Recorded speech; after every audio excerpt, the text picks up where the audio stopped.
Welcome to an introduction to Bootstrap. Hopefully by the end of this video, you'll be able to understand a little more about Bootstrap and how to get started with it.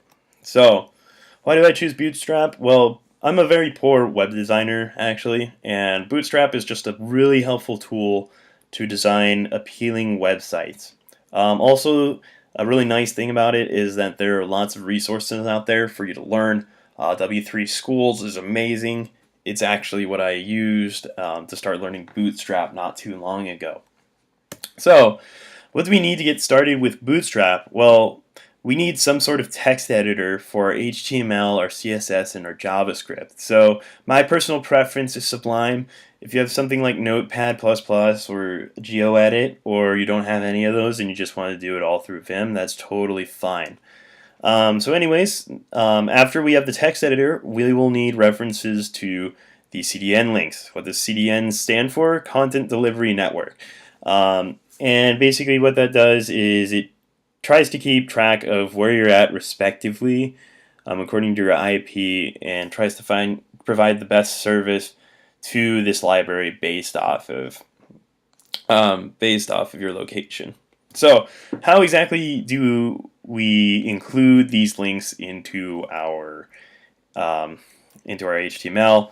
Well, what we're going to do is we're going to reference the Bootstrap CDN CSS file with a link tag. It's very important that you have rel style sheet and type text/CSS, otherwise it will not work.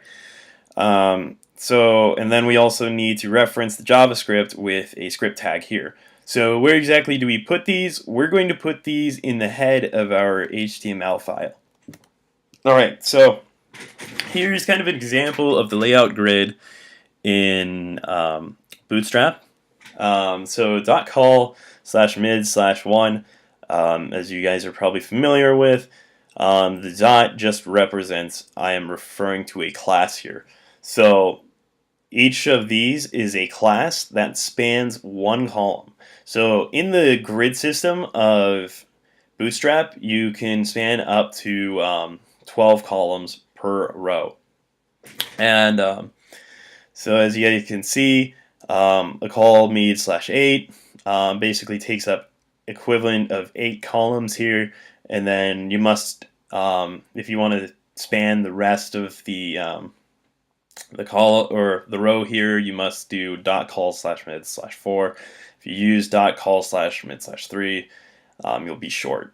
So here's a little example I did here, kind of showing you the grid layout here.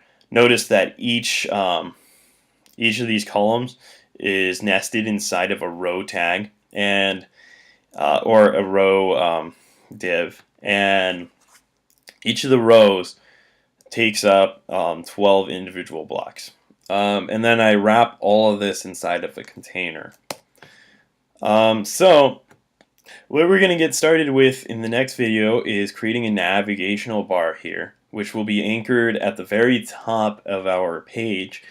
And we're going to have it so that whenever we click one of these links, it's going to redirect us to a certain portion of our page using IDs. So in the next video, we'll get started with that.